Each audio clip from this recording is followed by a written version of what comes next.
So Mesa, Arizona now has its own Lovecraftian pub.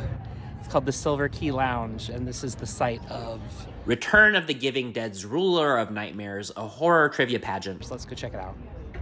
This event had horror icons in the form of cosplay. Not only did they have to dress to the nines, but they had to know their horror trivia. And you can see here my friends from ScaredyCast who were emceeing the event. Also, those in the audience could enjoy some fine beverages. Now, you may know I am not an alcohol drinker, but even I love these cans, these horror-themed drinks. They're pretty cool, and they are all available at the Silver Key Lounge, as well as some horror-themed sub sandwiches for your enjoyment. The event was a benefit for 1 in 10, an LGBTQ youth resource center in the Valley of the Sun. The event was put on by Return of the Giving Dead, which is Portia and Elijah Black. Here is Elijah dressed up as one of our favorite Sleepaway Camp characters, and there she is now, Karen Fields, who joined the festivities. Much nicer than Judy is in Sleepaway Camp.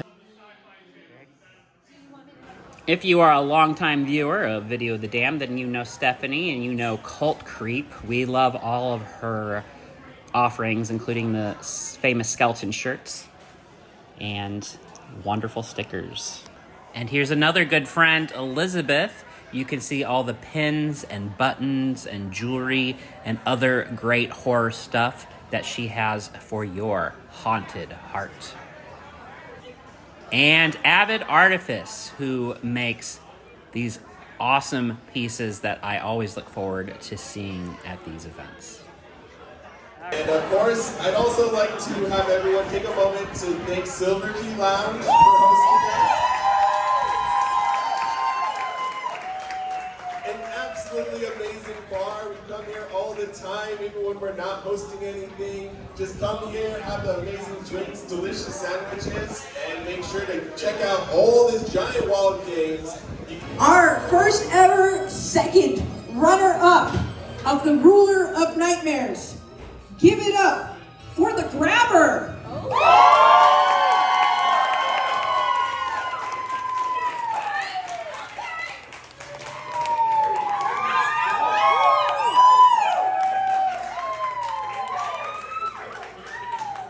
Quick thing now that the contestant's over. We want to congratulate the Bride of Frankenstein.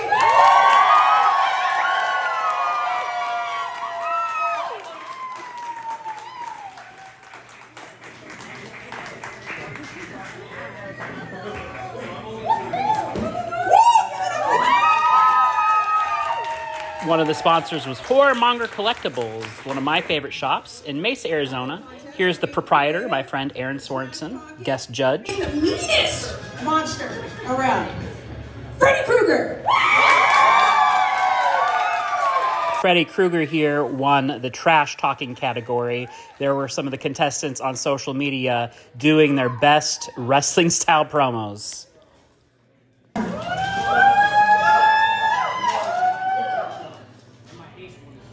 Are you all ready? Yes. Okay.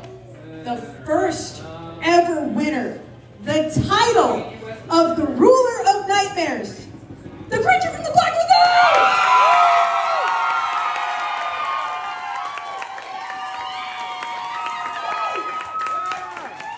Lagoon! Wonderful work by everybody involved, the contestants, the judges, the hosts, the venue. Really fun day in horror.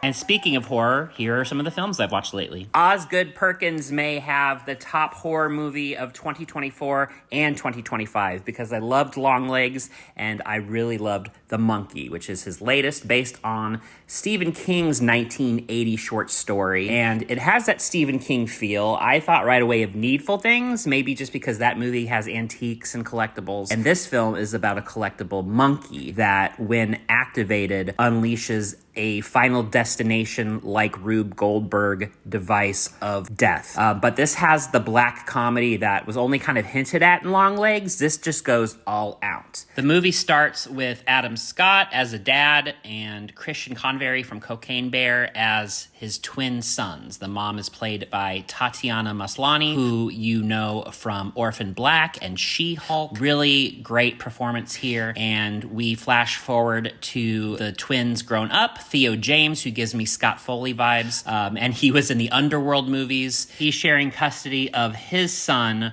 with his ex-wife and her new husband, played by Elijah Wood. We also meet a different kid in town, played by Rohan Campbell, who is in my least favorite Halloween movie, is brilliant in that movie and in this one, where he's kind of like the second coming of Joey Ramone. You just have to see how he's dressed and you'll understand what I mean. And I'm making it sound like all these people are going to come together and heal from their trauma and will know the power of family. It's like, that's not what this movie is at all. This is an insane, escalating series of gory deaths, which look great. And it's a hilarious story, the way it's told. But I always feel a little sentimental about Osgood Perkins because he very consciously and admittedly draws from real life with his parents and what he went through with their deaths. His dad was Anthony Perkins, who died of AIDS. His mother was Barry Berenson, who died in 9/11. And even the first line that is spoken in this movie is obviously a tribute to his father. And where Longlegs is just blunt force trauma and totally bleak, this movie has a little bit more of heart, I think, to it. And I walk away from it with feeling something and seeing something that I thought was poignant. But don't get me wrong, it's laugh out loud hilarious. Find the monkey, just don't wind the key. The pitch for Hard Eyes is really simple. It's Scream, but on Valentine's Day. Its leads are very recognizable actors. You have Olivia Holt, who is a famous Disney actress-singer. You have Mason Gooding, who we know from the Scream movies, the new Scream movies, rather, and horror legend Devon Sawa, who's been in everything. The script was written by Michael Kennedy and Christopher Landon. They had previously teamed up on Freaky. Kennedy was also behind It's a Wonderful Knife.